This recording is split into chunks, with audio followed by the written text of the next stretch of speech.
Welcome my dear স্টুডেंट्स।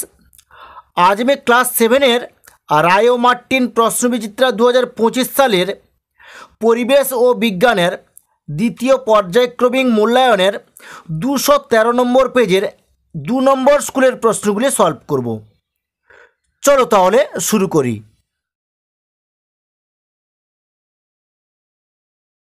Class 7 পরিবেশ ও বিজ্ঞানের 213 নম্বর পেজের 2 নম্বর স্কুলের প্রথমে কি আছে ফিজিক্যাল সায়েন্স।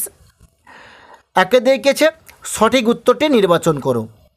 একে দেখেছে প্রদত্ত কোনটি স্বপ্রভ বস্তু, এর উত্তরটি হবে সি জ্বলন্ত বাল্ব। একের দুইয়ের দাগ সমতল আয়নায় প্রতিফলনের ফলে যে অক্ষরটি পার্শ্বীয় পরিবর্তন হবে না তা হলো, এখানে সির অপশানটি সঠিক হবে ও। একের তিনের দাগ প্রদত্ত পদার্থগুলির মধ্যে চৌম্বক পদার্থটি হলো এ কোবাল্ট। একের চারের দাগ চুম্বকের আকর্ষণ ক্ষমতা বেশি হয়, এর উত্তরটা হবে বি ঠিক দু প্রান্তে। একের পাঁচের দাগ বাল্বের যে অংশ আলো দেয় সেটি হলো বি ফিলামেন্ট। একের ছয়ের দাগ তড়িৎ বর্তনীতে পরিবাহী রূপে সবথেকে বেশি ব্যবহৃত হয়, উত্তরটি হবে সি তামা। একের সাতের দাগ বর্তমানে শক্তি চাহিদার বেশিরভাগটাই আসে, উত্তরটি হবে ডি জীবাশ্ম জ্বালানি থেকে। একের আটের দাগ একটি পরিবেশ বান্ধব বিদ্যুৎ শক্তির উৎস হলো বি জলবিদ্যুৎ।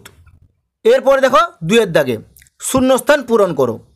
দুইয়ের একের দাগে কি আছে এক্স রশ্মি আবিষ্কার করেন বিজ্ঞানী ড্যাশ, এর উত্তরটি হবে রন্টজেন। দুইয়ের দাগ ইউ আকৃতির চুম্বককে ড্যাশ চুম্বক বলে, এর উত্তরটি হবে অশ্বক্ষুরাকৃতি চুম্বক। দুইয়ের তিনের দাগ পেট্রোলিয়ামে এক প্রকার ড্যাশ জ্বালানি, এর উত্তরটা হবে জীবাশ্ম জ্বালানি।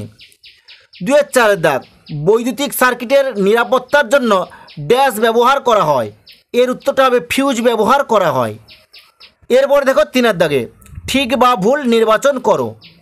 তিনের একের দাগ নিয়মিত প্রতিফলনের ফলে প্রতিবিম্ব গঠিত হয়, উত্তরটা ঠিক হবে।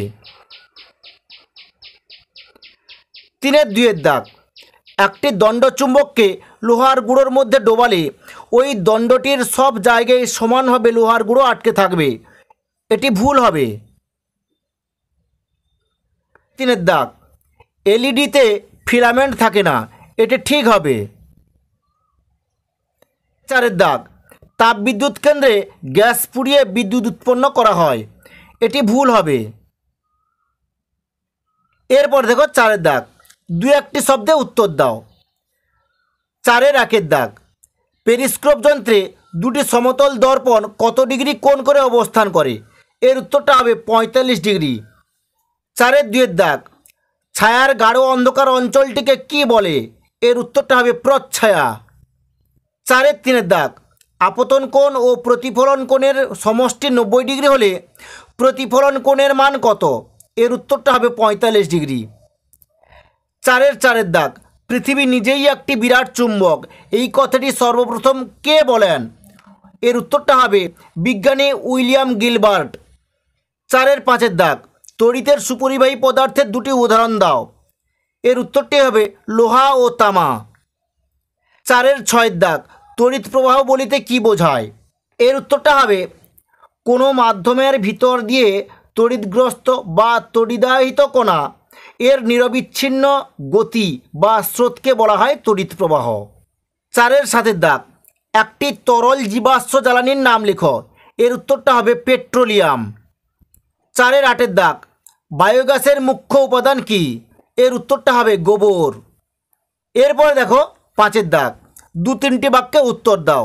পাঁচের একের দাগ আপতন কোণের মান 60 ডিগ্রি হলে প্রতিফলন কোণের মান কত, এর উত্তরটি হবে 60 ডিগ্রি।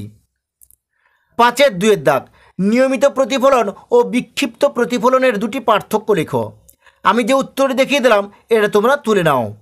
পাঁচের তিনের দাগ চুম্বকের বিভিন্ন ধর্মগুলি লেখো, আমি যে উত্তর দেখিয়ে দিলাম এটা তোমরা তুলে নাও।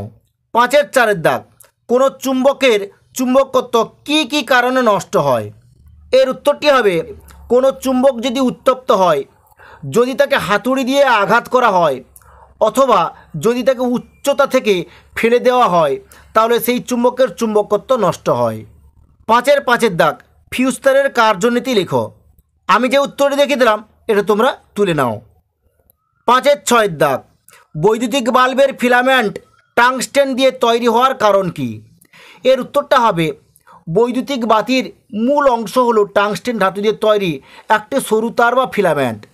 সীসা নির্মিত দুটি ধাতব তারের মাঝের মোলিবডেনাম দিয়ে তৈরি একটি ধারকের উপর তারটি বসানো থাকে।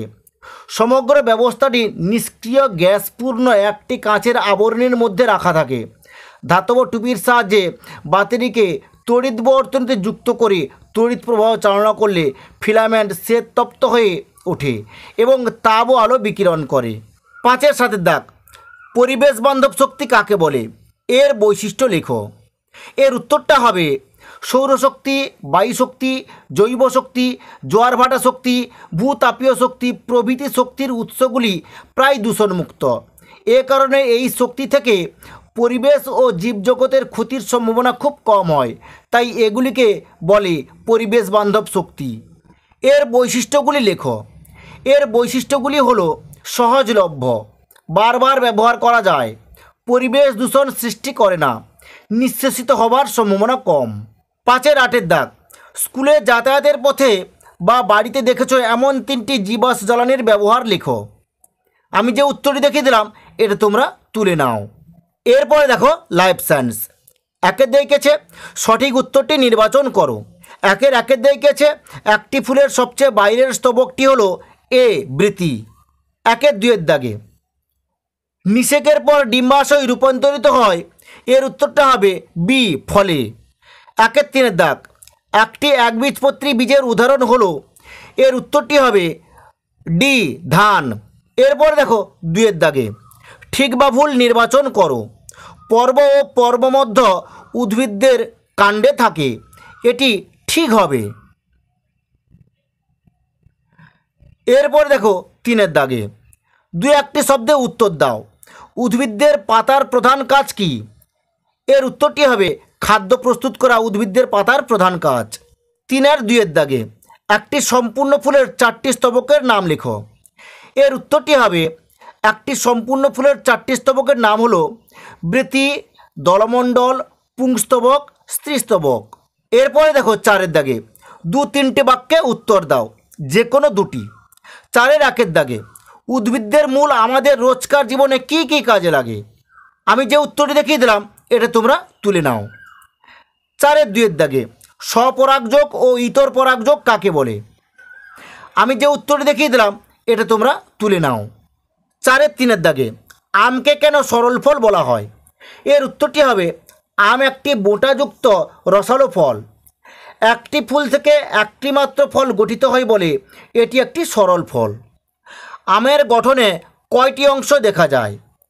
আমের গঠনে 2টি অংশ দেখা যায়, একটি হচ্ছে ফলত্বক, অপরটি হচ্ছে বীজ। ঠিক আছে, আজ এই পর্যন্ত।